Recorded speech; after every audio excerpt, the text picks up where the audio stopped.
Good afternoon and welcome to this Mammal Week free webinar. This week we're celebrating and raising awareness for our mammal counterparts. So please do share with us in the chat box if you're attending any other events to celebrate and raise awareness.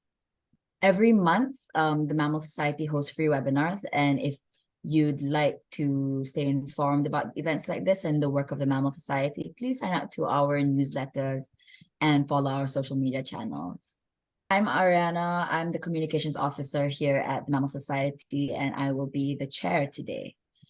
Today, I am joined by our friends from Bat Conservation Trust, Hannah Van Hesteren and Lucy Holliston, as they share insights from the Project NightWatch. Hannah is the engagement officer for the NightWatch project, and as well as co-manager of the National Bat Helpline. Lucy, on the other hand, is a speaker and a digital content producer with a passion for weird wildlife, who has been interning with Project NightWatch at Bat Conservation Trust since spring of 2023. Throughout the presentation, please feel free to share your thoughts and reflections in the chat box. We'd love to know where you're dialing in from, and any feedback on the time and format of this webinar would be really appreciated. If you have any questions for any of our speakers today, please post them in the chat box. We will have a dedicated Q&A session at the last 15 minutes of this webinar, so do fill that up as we go. For those of you who don't know us, the Mammal Society was established in 1954, and we're dedicated to the monitoring, study, and conservation of mammals across the British Isles. Our vision is a future in which sustainable mammal populations thrive as part of healthy and diverse ecosystems, benefiting people and nature across the British Isles. For more information, you can visit our website at mammal.org.uk. Our mission is threefold. We work to ensure a bright future for mammals across the British Isles by inspiring, supporting, and enhancing conservation projects and policies. We also empower conservationists, students, citizen scientists, and nature champions to play a key role in mammal conservation now and in the future. We do this by providing training, resources, and survey activations. We also seek to build public awareness of and support for mammal conservation through education, communications, and campaigns. So now, without further ado, I'll pass it over to Hannah to begin the presentation. Thank you. Thanks so much for having us. We're really excited to be here and be celebrating Mammal Week with you all. So Lucy's going to share the presentation for us, and we'll be co-delivering it. So we might have a bit of back and forth about when to click and that sort of thing. So please do bear with us. Great. Perfect. Great. So yeah, as mentioned, my name's Hannah. I'm the project engagement officer for NightWatch project, and I'm joined by Lucy, our project intern. So to tell you a bit about the Bat Conservation Trust and where we're coming from, if you go to the next slide, Lucy. The Bat Conservation Trust is the leading UK organisation devoted to the conservation of bats and the landscapes on which they rely. We work to discover more about bats through monitoring and research. We take practical action to protect bat habitats. We influence policy to secure bat populations, and we inspire and engage people with these fascinating animals. So since 1991, the Bat Conservation Trust has run a diverse range of projects to conserve bat populations. We work locally, nationally, and internationally with partners, supporters, and members to achieve our vision of a world rich in wildlife where bats and people thrive together. So why bats, you might be wondering. I'll pass over to Lucy now to give a bit of a brief introduction. Yeah, so I wanted to kind of give you all a little kind of crash course in bat ecology and biology. I'm going to start with the very obvious fact. I probably don't need to tell you all that bats are mammals. After all, it is Mammal Week, but by definition, as mammals, bats are warm-blooded, they have fur, and they suckle their young. So they're pretty typical of mammals, right? Well, not really, because one very obvious thing about bats and something that makes them unique is, of course, the fact that they can fly, and no other mammal on the planet has this incredible power of true flight. So you might have seen clips of things like sugar gliders and flying squirrels. Perhaps you've even been lucky enough to see them in the wild. But this mode of so-called flight isn't mechanically powered flight. They're just using the flaps of skin between their fore and hind limbs to kind of catch the air and passively glide. In contrast, though, bats have to actively power themselves in flight using their strong muscles and those huge wings that you can see there. And that brings us nicely on to one of my favourite weird bat facts. So in this photo here, you can see the wings of a serotine bat, and you might be able to see that the main structures that kind of give the wings their shape and support them aren't the arm bones, as you might expect. They are, in fact, super elongated finger bones. And this essentially means that bats don't flap in the conventional sense by moving their arms up and down. Instead, they fly with their hands. And you can see that it's the membrane or the skin that's stretched between these finger bones that forms the main part of the wing. And being skin, this is fairly delicate, but it's reinforced to be just tough enough for flight, in that it's double rather than single layer of skin. And this is something of a trade-off. They obviously want their wings to be tough enough to withstand a little bit of wear and tear, but also thinner wings help to create less drag as they travel through the air, which reduces the energetic demands of flight. Of course, they are expert flyers. Now, it's worth mentioning that the unique arrangement of bats' finger bones, which you can see here, does help to reinforce the wings a little bit further. So you can see right at the top of the wing, kind of leading edge of this serotine bat's wings here, that there are two digits that are quite close together, and that helps to strengthen that part of the wing as it pushes through the air. And in case you're wondering, you might just be able to make out the kind of little hook-like thing right at the top of the wing. That little thing is a slightly more normal sized digit compared to all the others. It's actually the bat's thumb, which is important for them for kind of clinging onto surfaces when they're either roosting or when they're clambering into and out of their roost. And it's the only digit, the only long finger that has a claw on the end of it. So some of you probably know that when it comes to classifying or grouping different species of animal, there are a number of taxonomic tiers that we can assign them to. And class is one of the broadest ones. And one very well-known example of a class is the class Mammalia, more commonly known as the mammals. We can go into a bit more detail, though, and split the mammals into smaller groups called orders. And bats belong to the order Chiroptera, which translates from Greek into hand wing. And that hopefully will come as no surprise to you, given the fact that I just told you that bats essentially fly using the power of jazz hands. But bats are a very ancient group of animals. What exactly do we mean by ancient, though? Well, to put this into context, the great apes first diverged or separated from other primates on the evolutionary tree some 15 million years ago, while bats are thought to have become a clearly separate group of animals at the end of the Cretaceous period, which was 65 million years ago. So 15 million years ago versus 65 million years ago. That is quite a difference. And that means that the first bats were probably around when dinosaurs roamed the earth.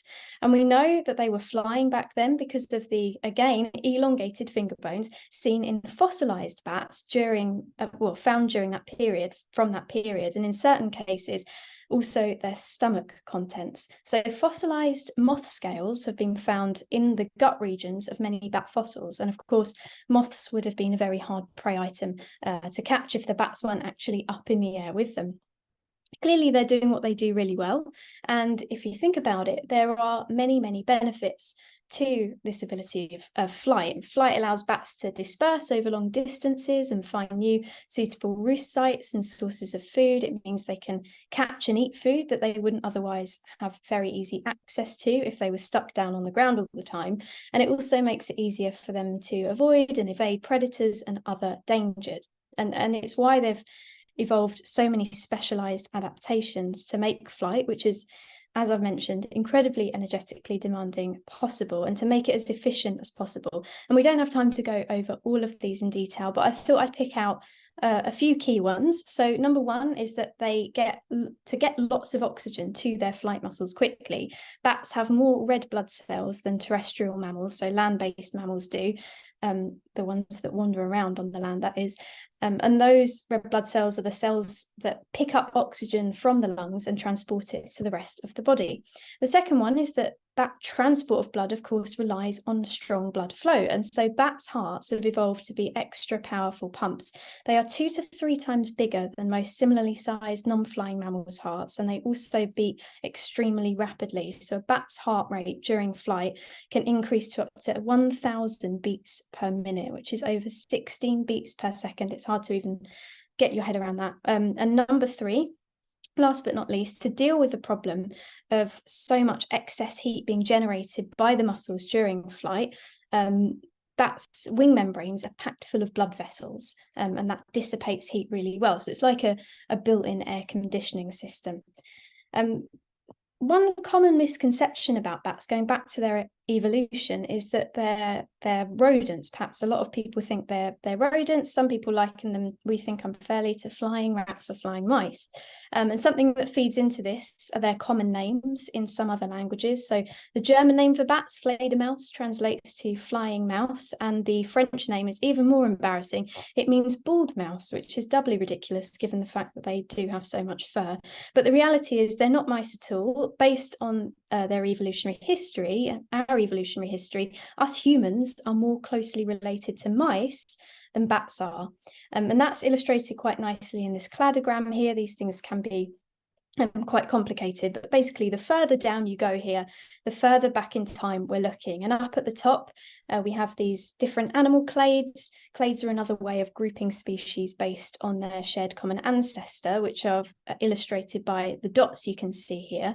And I wanted to draw your attention to 2 clades in particular. We have the Laurasia clade, which includes some moles, horses, many large mammalian carnivores, whales, and most importantly, bats. And then we have the Contiglia clade, and that includes rodents and great apes, so us. And hopefully from this you can see that bats are in an entirely different clade to rodents and are more closely related to whales, with the divergence point between whales and rodents sitting right up quite close to the top, whereas you have to go a lot further down to kind of find the link back to the point where the bat clade and our human containing clade separated. So that's all from me for this part. Hannah, I'll hand it over to you to talk a bit more about the diversity of bats in the world and in the UK. Thank you. So given bats are so ancient, they've been around for such a long time, they've managed to go global and they're incredibly diverse. So species diversity, as you can imagine, is richer in the tropics for bats as it is for many animals and plant species. However, bats are actually found on every continent of the world except for Antarctica. And there are now over 1,400 species currently described, with new species being discovered and described all of the time. And that equals to about 20% of all the world's mammal species being bats. So an enormous portion of the mammals that we have in the world are our bat friends. And as you can see from these photos, they come in all kinds of shapes and sizes, from the tiny bumblebee bat of Thailand to the 5-foot wingspan of the large flying foxes. Some of the bats, like you can see in the middle bottom here, like this wrinkle-faced bats, have faces that perhaps only their mothers could love. Whereas this huddle of 4 Honduran white bats look like adorable balls of cotton wool. And the Rodriguez flying foxes on the right there really do look like flying puppies with those large forward-facing eyes that help them navigate. So they really are very diverse. They look very different. They come in all different shapes and sizes, and it helps them each succeed in their respective ecological niches. So what do they eat? From nectar feeding to frog eating, from blood drinking to moth munching, bats feed on a wider range of food than any other mammalian order. If you could go to the next slide, Lucy. The majority of bats, in fact, 70% of our bats across the world are actually insectivorous, and that counts all of the UK's bats. All of our bats in the UK do eat insects or arthropods, although different species do have different preferences and they have different methods of detecting and catching their prey. So I'll pass back to Lucy to tell you how they do that. Yeah, so how exactly do bats find their prey? By the way, we haven't mentioned the fact that we have, and most people are surprised by this, 18 species of bat in the UK, which I think is quite impressive. But anyway, how do they find their prey? Lots of bats need lots of food. Well, bats communicate and visualize their world using a very specialized system known as echolocation. And some of you might have heard of it. Some whales use it underwater too. And it's based, as the name suggests, on a super sensitive ability to produce sounds and interpret the echoes that they produce to kind of build up a picture of the surroundings. So when a bat produces a burst of sound, sometimes called a call or a pulse, this sound will travel out in front of it and it will bounce off objects in the bat's environment. And bats can actually receive those echoes or bounced off sounds and use those to build a picture in their heads of where objects are, a really detailed picture. They can hone in on the tiniest of little flies. And that's helpful because bats, like a lot of their prey, like the moths, are nocturnal animals, and so they find it more efficient to use sound rather than vision to find their food and to avoid crashing into things. Now, the reason we can't hear their calls, and they're calling all the time, is because they're really high frequency. Essentially, they're high pitched and they fall outside the range of human hearing. And you might think, oh, it's a shame. Imagine if we could hear all these bats. Well, it's probably a good thing because our loudest, largest species, the nocturnal bat, has a call that's so loud that apparently if we could hear it, it would break the legal decibel limit set for a nightclub. So how about that?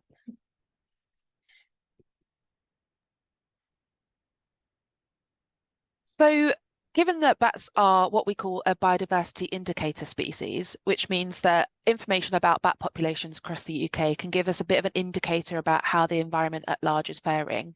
It's really important that we at the Bat Conservation Trust, alongside our supporters and volunteers, do our best to monitor bats and get an understanding of where bats are across the country, which bats are where, how they're using the environment, and ultimately how we can protect those environments. However, as you've heard, bats are small, they're flying, they're nocturnal, which means that they can be really difficult to monitor. And one way we can monitor bats is through their echolocation, like Lucy mentioned, which can be recorded onto bat detectors. So as mentioned, bats echolocate at ultrasonic frequencies, which means that passive acoustic sensors are required. And these will be devices that pick up the echolocation calls, and then we can use various pieces of software and devices to interpret those calls, either by image of the calls or sound outputs of those calls so that we can interpret them ourselves. So sometimes we use heterodyne bat detectors out on bat walks. If any of you have been out on a bat walk yourself, you might recognize this detector on the right-hand side of the screen, which takes in bat calls and spits out a clicking noise that you can use to detect bats and to some extent work out which species that you've got. But there are also static bat detectors, which can actually be left out in the field, without you having to be there.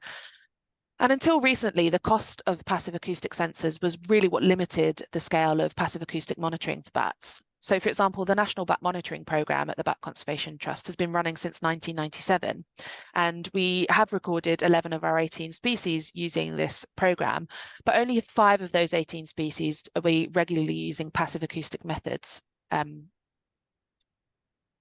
to record them. Sorry, give me just 1 second. I've lost my place.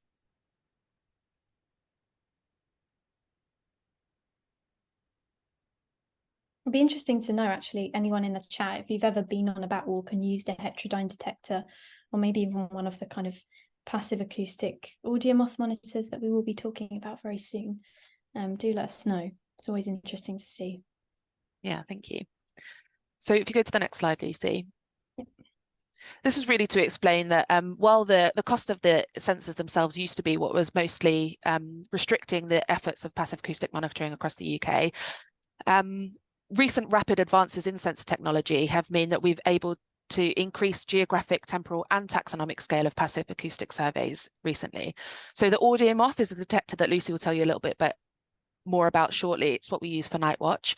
It's brought down costs an enormous amount, with a single unit costing less than £100. So we can conduct large-scale studies using passive acoustics these days. And at BCT, we actually have several projects using passive acoustics, not just NightWatch. We've got all kinds to be involved with, so do check out our website if you're interested. However, a single night of survey data from the NightWatch project can collect over 30 gigabytes of data. So now the major challenge for the BCT science team has been about uploading and storing the data. Though we won't go into too much details around that today, if you are interested in that sort of large-scale monitoring and the challenges involved, please do get in touch with our research scientist at BCT. Her name is Dr. Ella Browning. Her information's on the BCT website, and she's happy to hear from people with their questions. So another challenge, in addition to storing the large amount of data, is the analysis of that large amount of data, which is why we use a sound classification system. It hinges on an automated backcaller classifier developed by researchers at the University of College London and the University of Edinburgh. The system automates the processing and classification of large volumes of sound recordings, and it goes something like this. So full spectrum detectors are deployed in the field. Acoustic data is then uploaded into our systems. Those recordings are then processed through a series of algorithms to detect and classify sounds of interests. And then those results are fed back to volunteers by email using an interactive web portal and a report that we have set up. So at the moment, our system only classifies back calls, but we are hoping to add algorithms in the future capable of providing metrics of other noises, anthropogenic and biotic noises, which will provide useful high-level measures of human impact, human use, and ecosystem health in the places that we're recording our bats. So it's this pipeline that underpins the initiative that we're talking about today, which is NightWatch. So I'll pass over to Lucy to tell you a little bit more about how NightWatch works, but ultimately it's a highly accessible community science survey which uses passive acoustic surveying with the aim to get more people involved with wildlife data collection. So volunteers choose their own survey sites, they're provided with their own AudioMoths to borrow, and they're sent full instructions all about how to take part.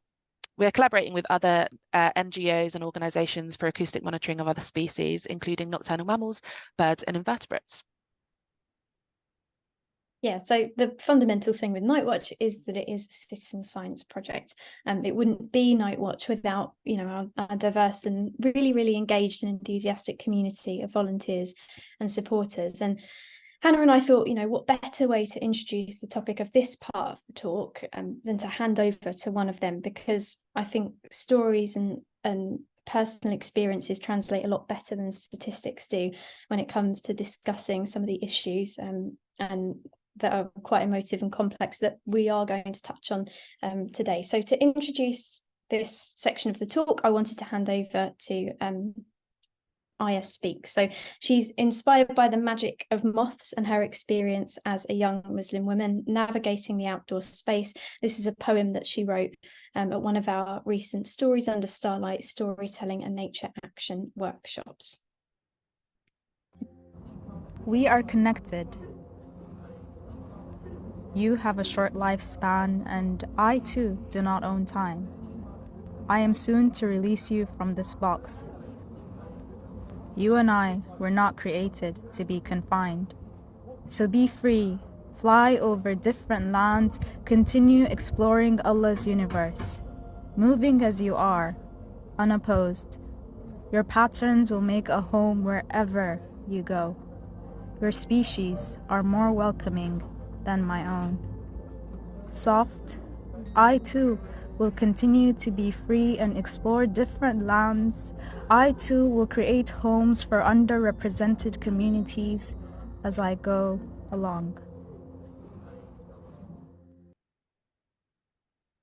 So, as I say, a poem written by the incredibly talented Aya Speaks there, and that line, your species are more welcoming than my own, is probably one that struck many of you. I know it certainly struck me. I'm sure a lot of you are no strangers to the very real problem we have in the conservation sector here in the UK in terms of a lack of diversity, particularly ethnic diversity in this space. So I thought I'd start by kind of introducing you to this problem, and we're going to have a look at who is actually working in conservation. So what you can see here are some statistics from the 2022 RACE report, and this was a survey-based study that aimed to highlight the racial diversity gap that exists between the UK's conservation and environment sector and its wider working population.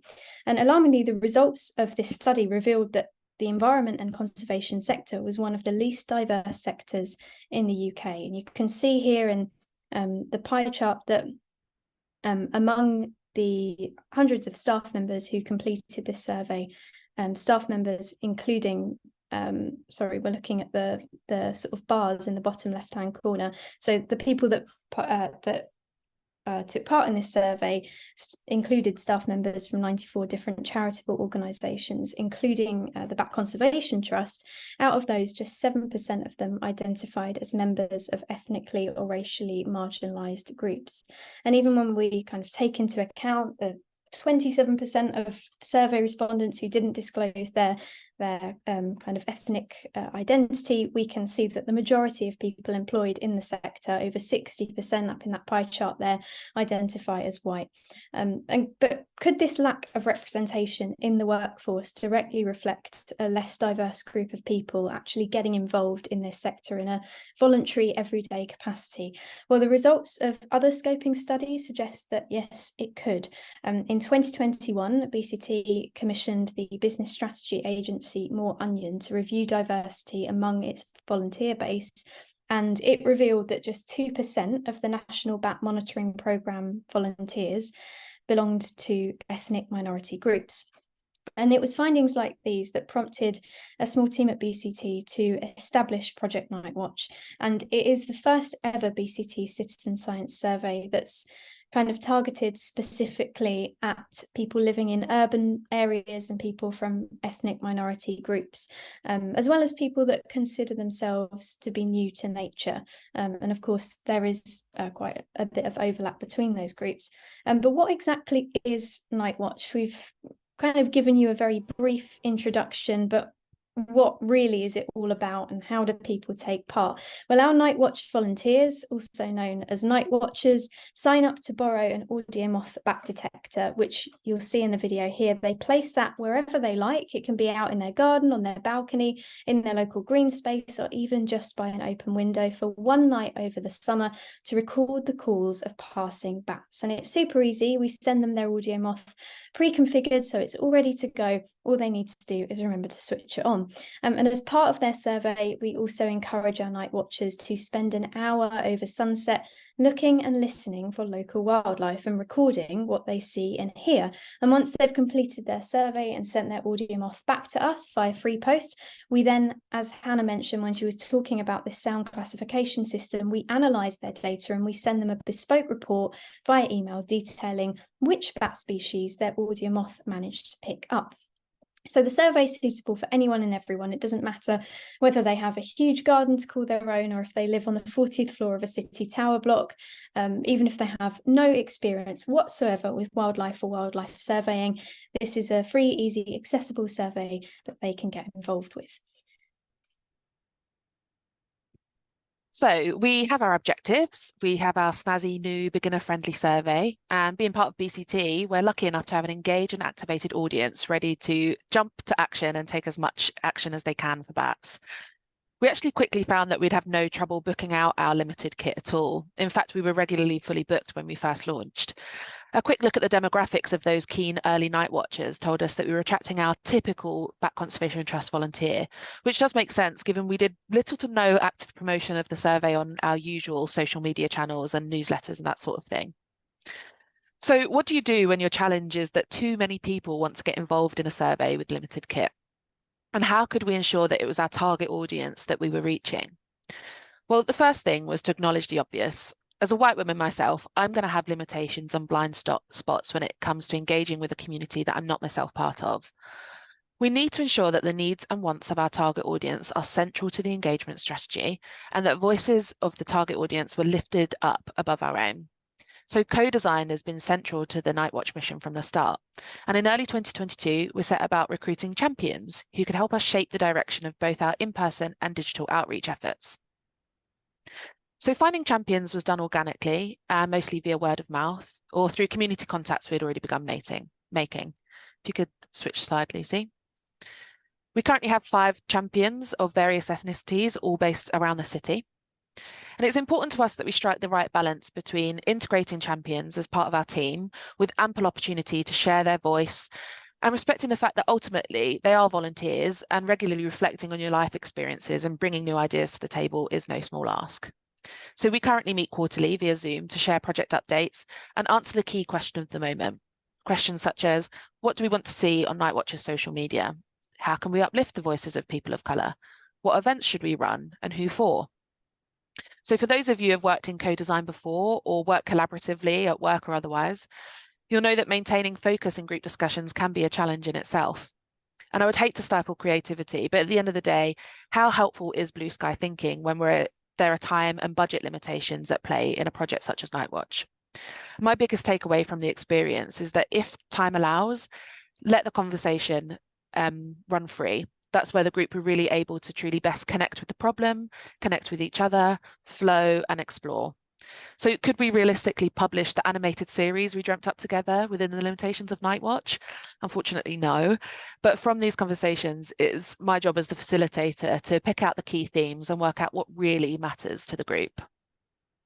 Next slide, please. So champions feedback on everything from broad brush approaches we should take as a team to the fine details of which posts we should make on social media. Most recently, we worked together to create a digital nature action guide, which can be found via the QR code and the link on the screen. Please do check it out, share it far and wide. So load it up on your phone while it's still on screen now and do check it out after this webinar. I'll say a little bit more about what's included in that shortly. But firstly, Lucy's going to tell you a little bit about how we've been using social media. Yeah, I think you'll be hard pressed to kind of find a movement, a project, an organisation that doesn't make use of at least one social media platform. And we chose this year to focus our attention on Instagram. And despite the fact that it very much is a work in progress, this page, and just one of the many things that Hannah and I have to kind of divide our attention between for Project NightWatch, it's been a really useful tool actually in helping us kind of expand the project's reach and its impact. So not only has it enabled us to kind of better support and showcase the work of our current champions and scope out the space for new ones as well, but it's also helped us identify community groups and inspiring individuals who appeal to our target audience and who might be interested in getting involved with and spreading the word about the project, or even co-delivering targeted community events with us. So we discovered the social action group Sustainably Muslim through social media and have since connected with them and partnered with them to organise and co-deliver a series of city-based bat walks in London and Birmingham for local Muslims. It's also helped us promote events, and it's been invaluable for spreading the word and creating a real buzz and sense of community among NightWatchers and around the survey more broadly. So you can see some of these here. This year we've had loads of people tagging us in videos of their NightWatchers and sharing in captions and comments what kinds of wildlife they've managed to spot during their hour-long observational surveys. It's also helped us provide people with the tools, information and inspiration they need to actually go away and even after their NightWatch survey, continue taking action for nocturnal nature on their doorstep. So we've mentioned the guide, also some of the prizes that we offered as part of a giveaway we ran recently were some bat-friendly wildflower seeds, a bat detector, and we hope that they would help our winner actually go away and take further action for bats, maybe by making a bat-friendly, an outdoor space more bat-friendly, or taking some friends and family out on a bat walk. Maybe they will even go on to take part in some more Bat Conservation Trust citizen science surveys, who knows. And we're also currently working to develop an interview series, which was suggested by our champions, featuring inspiring people of colour who are taking action for nature in the UK's urban spaces, whether that's by creating a wildlife-friendly balcony garden or enthusing and educating others about the natural world on TV. Thanks, Lucy. Please do follow us on Instagram, by the way. We're always posting what we're up to there. There's good fun over there, if I do say so myself. So for now, on to events. This is actually one of the areas we're proudest of, on-the-ground community outreach. And it's where we've actually been most successful at reaching our target audience. Our method has been predominantly to work with existing groups serving our audience to co-design genuinely interesting and enjoyable events. So one example is our work with Sustainably Muslim. A simple and deliverable bat walk puts community at the heart by starting 20 minutes earlier than normal. This means that the participants can enjoy an outdoors Maghrib prayer before we set off on our walk together. We've also worked collaboratively with the group called Wanderers of Colour, a fantastic group, also check those out. And the quote on the screen here comes from an event we facilitated with Wanderers, where members had the chance to spend meaningful time together in community with beer and pizza before ending the night with a bat walk and talk. And this year we delivered 3 co-designed nature action workshops with with Wanderers of Colour, and created a film together celebrating bats, which is now live on our YouTube and accessible via that guide I was telling you about earlier. So the point to drive home here really is the value of community and putting community at the centre of our work. If that means us stepping away for a workshop session so that attendees can hold space to discuss the barriers they've faced accessing and enjoying green space, that has value. And shoving bats into every crevice of an event that can actually derail our attempts to facilitate genuine connection with bats. Even though I do represent BCT at events, I'm not there to just information dump about bats and hope for the best. I'm there to help create welcoming community spaces where new interest in bats can be sparked organically and hold real social value. It's important to mention that building relationships is a long-term investment, and work to facilitate these groups continuing to grow the reach of bats within the communities on a long-term and sustainable basis is still very much ongoing. So back to our NightWatch Nature Action Guide, I want to touch on this as it's one of the outputs that we've worked really closely with our champions on. It was the champions who guided us on the look, feel, format and contents of the guide. And the key message that we got from champions from the start was clear: not another leaflet. What they wanted was something more interactive, something more novel. And that's actually where the idea of the animated cartoon series was born. And unfortunately, no, we didn't go on to create the next season of Bluey. But the artwork's look and feel was very much in keeping with this first idea. It was created by a fantastic artist of colour, Hannah Ayub, and represents NightWatchers of all kinds of backgrounds and abilities. And the comic cell format gives us some great opportunities for promotion. We're actually always keen to hear from people interested in sharing our guide with their communities, so please do get in touch if you think that you can help us spread the word. The multimedia guide features videos, contests, blogs and more. It went live in late August and can be accessed on the BCT website under resources. So as I said, please do check it out. It's got absolutely loads of ideas about how you can get involved and take action for bats year round. Thank you. I shall be downloading the guide and taking some actions myself. But this is, of course, a bat survey, obviously, as much as it is a community engagement project. So I just wanted to kind of end on some positive impacts for bats that have come out of the project as well. So bats living in our towns and cities are under-recorded generally compared to more rural populations. And so with its focus on urban residents, one of the things that NightWatch is helping to do is to help us build a more complete and accurate picture of the distribution of Britain's bat species. So this year alone, 264 surveys have been conducted by over 240 people, and the geographic spread of the survey looks to have increased year on year. So the project is 3 years old now, and these maps that you're about to see show where surveys have been conducted in each year of the project so far. So here we're looking at data from 2021.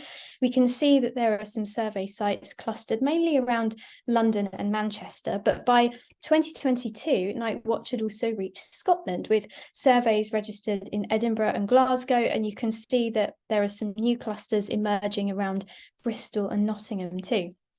This year, we've seen more clusters popping up in Birmingham, and over the course of these 3 years, you can see that our total number of registered survey sites has risen from an initial 53 in 2021 up to 246 last year and over 260 this year, and it's still kind of creeping up. So not only are larger volumes of data being collected by volunteers year on year, but we're also seeing repeat surveys, and all this will help us better understand trends in bat populations and how bats are responding to the challenges of our rapidly changing world. So that concludes our whistle-stop tour of the work we've been doing during NightWatch Project's first few years to help bats. And I appreciate that we included all kinds of information in that talk, so hopefully there was a bit of something for you in it. What does the future hold for NightWatch? Our next steps are to share the 2023 survey data with our fantastic volunteers and really help them on their journeys to continue taking further actions to support bats into the future. We're also seeking ongoing funding for our community engagement work in the survey, But either way, I really hope that we're going to be able to continue our work empowering key players in the communities we're keen to work with to bring Nightwatch into their activities. I'm hoping that we can build on an influencer scheme that we developed this year, which aims to provide the kit, training and funds required for groups to bring Nightwatch into their activities themselves. And we also hope to continue developing our nature action guide and bring even more Nightwatcher stories into the fold.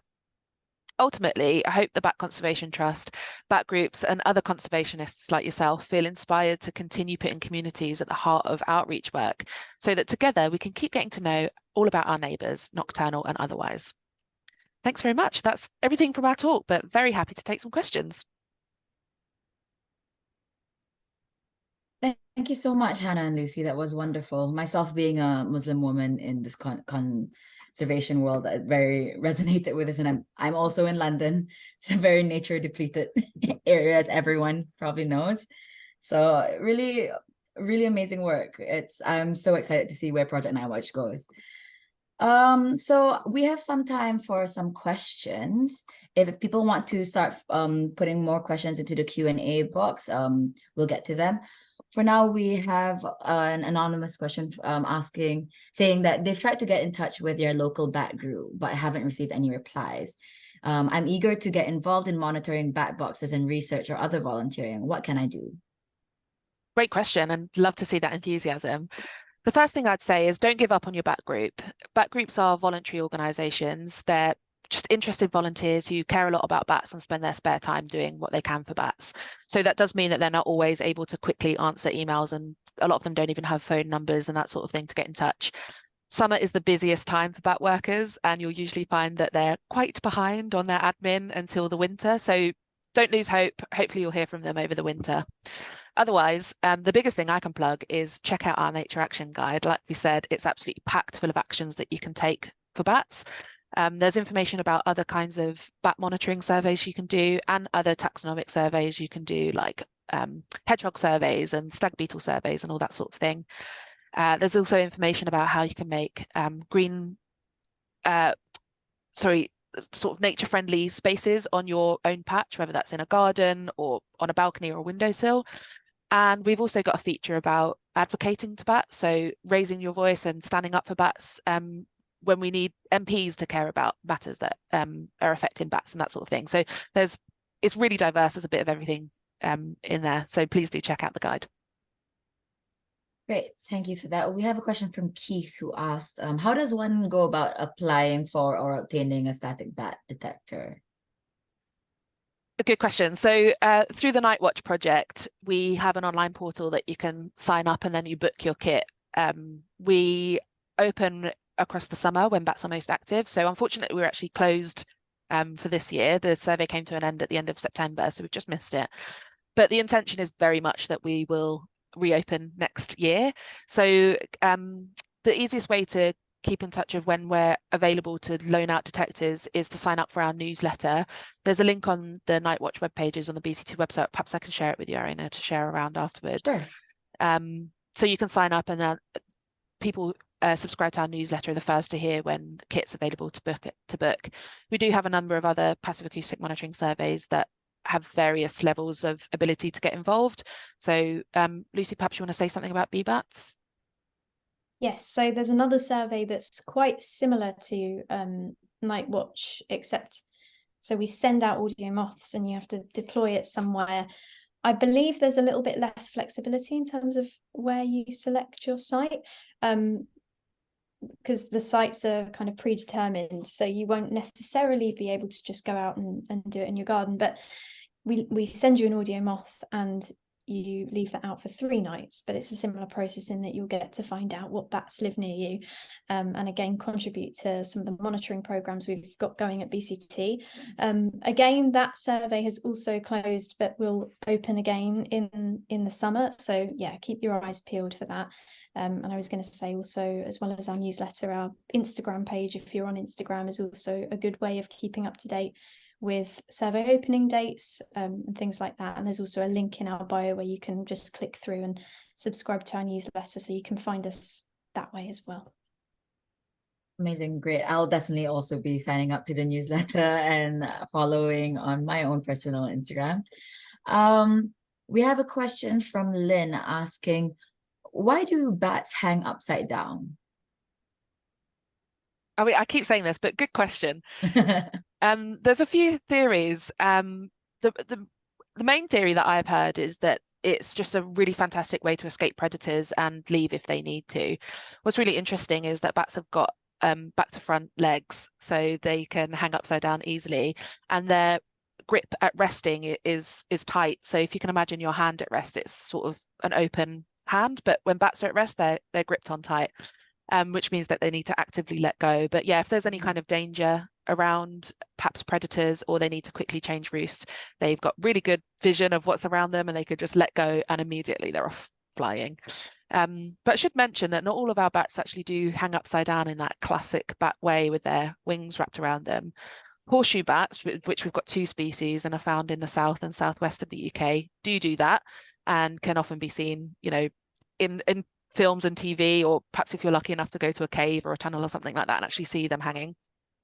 But a vast majority of our bats in the UK are crevice dwellers, which means that they like to have something really pushed up against their front and pushed up against their back. So they'll be tucked into little crevices or tucked up against each other. Sometimes you see little puddles of bats all together. It's very cute, but they will do that upside down as well. So they're not free hanging, but they tend to be upside down.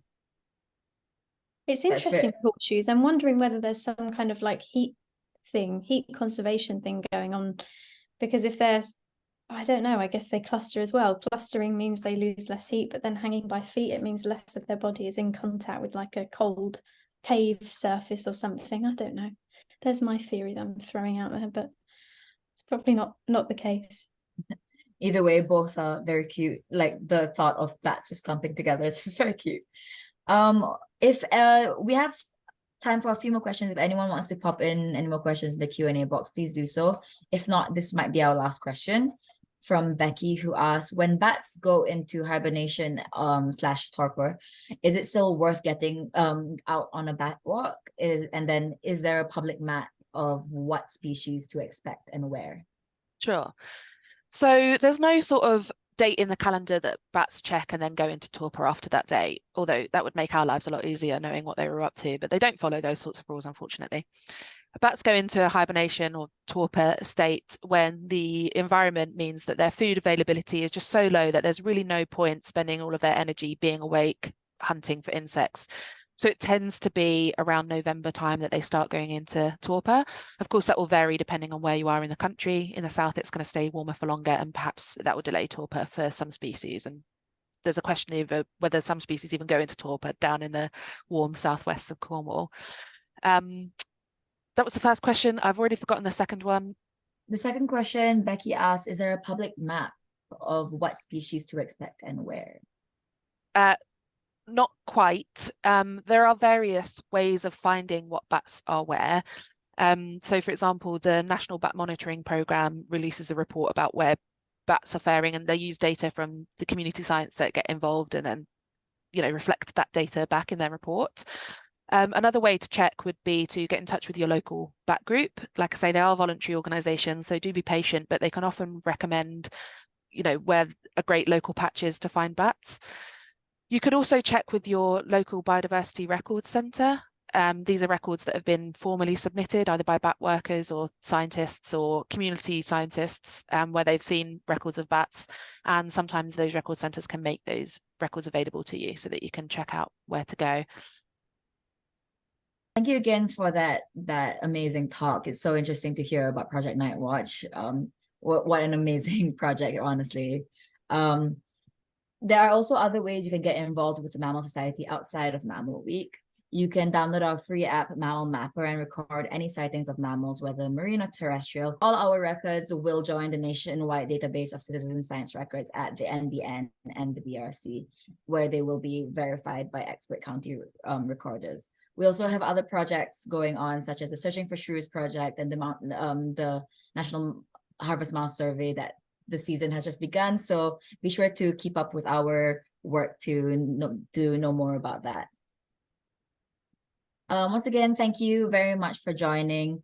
Thank you to Hannah and Lucy for that wonderful presentation. And please do keep an eye out for more events like this in the future. Thank you again for joining for this lunchtime webinar. We hope you have a great day.